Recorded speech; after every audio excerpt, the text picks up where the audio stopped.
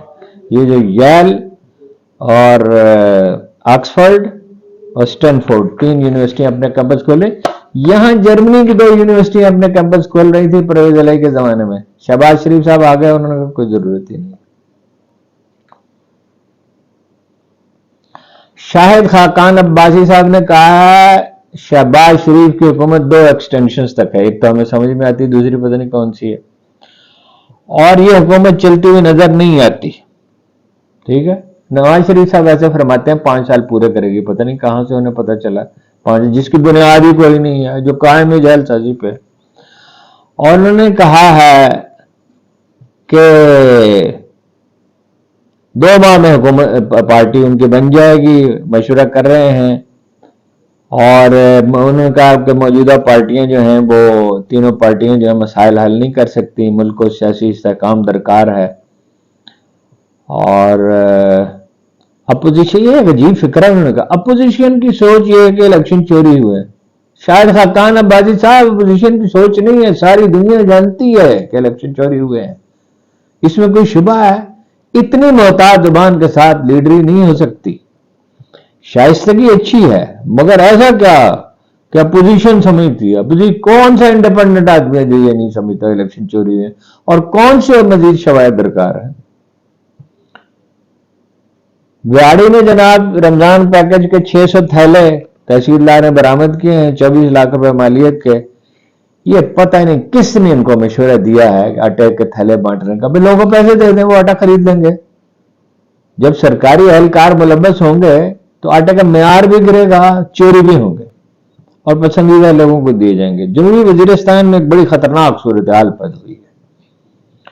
1200 police والے 6 تھانوں کے ہڑتال پر چلے گئے. ان کا اعتراض یہ ہے کہ پیراملٹری فورسز وہ اپنے احکامات جاری کرتی ہیں، پولیس کو کام کرنے کی اجازت ہی نہیں ہے. حکم دیا جاتا ہے اور اس کی تعمیل کرنی پڑتی ہے. 18 گھنٹے کام کرنا پڑتا ہے اور بدسلوکی کی جاتی ہے.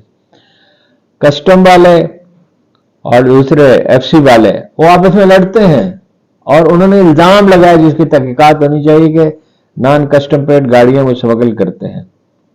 لیکن یہ ابھی تھوڑی دیر پہلے یہ اطلاع ملی کہ کچھ بات چیت ہو رہی ہے اور امید ہے چیزیں ٹھیک ہو جائیں گی. کراچی کے سر سید تھانے میں رانا ثناء اللہ خلاف درخواست دی گئی جنہوں نے قتل کی دھمکی دی عمران خان کو. اب تو وہ مکر گئے ہیں، دھمکی تو انہوں نے دی ہے. تھانے میں کے پی میں درج ہونے چاہیے، اور کسی عدالت میں دمخم ہے تو اس کی تحقیقات کرے. اور رانا صاحب کو بلائے اور احمد ولی خان کو بھی بلائے، انہوں نے بھی بیان دیا تھا کہ اس کا کیا مطلب ہے. لیکن ہمارے عدالتی نظام کا جو حال ہے وہ تو آپ کو پتہ ہی ہے. مرتضیٰ جتوئی غالباً ان کے فرزند مصطفیٰ جتوئی مشہور وزادار سیاستدان جو تھے، ان کے گھر پہ چھاپا مارا گیا اور ان کا الزام یہ ہے کہ ان کے کہنے پہ مارا گیا ہے، زرداری صاحب کے. اس کے سوا امید ان سے ہو بھی کیا سکتی ہے. اسد علی طور صاحب نے کہا ہے کہ ذہنی تشدد بہت کیا گیا، اذیت دی گئی ذہنی، اور میں ٹوتھ پیسٹ پہ لکھی ہوئی عبارت کو بیٹھا پڑھتا رہتا تھا. جو لوگ اس طرح کی قید تنہائی میں ڈالے جاتے ہیں وہی جانتے ہیں اس کی اذیت کیا ہے. اور نہایت گندا اور بدبودار واش روم تھا. عاطف نے کہا شاہد افریدی کے بارے میں کہ اگر وہ نون لیگ کی طرف مائل ہیں تو کھل کر اس کا اظہار کریں. انہوں نے کہا وہ مائل ہیں، وہ کھل کر اظہار کریں. کس طرح آنے بہاد میں ایک ہیرو اپنی شان و شوکت کھو دیتا ہے. کیا عظمت و شان تھی، بس سیاست میں بیان دیا. آپ کو کیا ضرورت پڑی تھی سیاست؟ آپ کو سیاستدان ہیں، سیاست میں بیان دے رہے ہیں. 9 مئی کے آپ کوئی جج ہیں، آپ نے کوئی تحقیق کی ہے، کوئی تفتیش فرمائی ہے آپ نے، اور اب عجیب و غریب وہ کر رہے ہیں.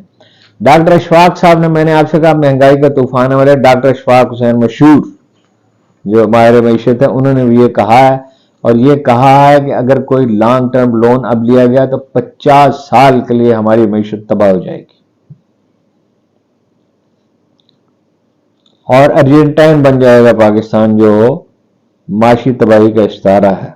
عمران خان کے پروڈکشن آرڈر جاری ہو گئے ہیں ڈسٹرکٹ اینڈ سیشن جج نے. اس کی درخواست کی گئی تھی پی ٹی آئی کے وکلاء کی طرف سے. سلمان اکرم راجہ صاحب نے کہا ہے کہ سماعت اب بھی ہو رہی فوجی عدالتوں میں. 103 مقدمات کی ہو چکی ہے اور وہ فیصلے تو اس لیے نہیں سنائے جا رہے کہ سپریم کورٹ نے روک دیا تھا، تو انہوں نے کہا ایک میجر اور 2 کرنل اب بھی کر رہے ہیں. ایک بھارتی چینل سے ایک ایٹمی پروگرام کے کچھ اقتباسات سنے ہیں. وہ کہتے ہیں میں نے خود سنا، وہ کہتے ہیں کہ پاکستان میں معاشی طور پر کتنی ہی تنگ دستی کیوں نہ ہو اور کتنے ہی سنگین مسائل کیوں نہ ہو، کتنے ہی بحران کیوں نہ ہو، مگر پاکستان کی فوجی قوت انڈیا سے زیادہ ہے. کبھی میں اس کی تفصیل آپ سرچ کروں گا. ان کے میزائل بہتر ہیں، ان کے ایٹم بم بہتر ہیں. اور یہ کہا چیخ چیخ کر ایک صاحب نے کہ پاکستانی جنرل کسی وقت بھی ایٹم بم استعمال انڈیا تو نہیں کرے گا. ہاں انڈیا تو بہت امن پسند ملک ہے، اقلیتوں کے ساتھ بڑا اچھا سلوک ہے، کشمیریوں کے ساتھ بڑا اچھا سلوک ہے، بدھوں عیسائیوں کے ساتھ کبھی کسی گرجے پہ حملہ نہیں ہوا. اور وہ ایک عجیب یعنی خوف کی حالت میں ایک آدمی چیخ رہا تھا. کچھ اور چیزیں بھی ہیں. پی ٹی آئی میں تنظیم نو کی ضرورت ہے. روس پر حملے کا مسئلہ ہے، صحافیوں کے کیسز ہیں جو سنے جا رہے ہیں، وہ جو ان کو آئی نے نوٹس دیے ہیں. لیکن گفتگو بہت لمبی ہو جائے گی، تو اس لیے میں یہیں روکتا ہوں اس کو. بہت آلریڈی طویل ہو گئی ہے، 30 منٹ کے قریب ہو گئی ہے. تو باقی بات انشاءاللہ کل کریں گے. آپ کا بہت بہت شکریہ.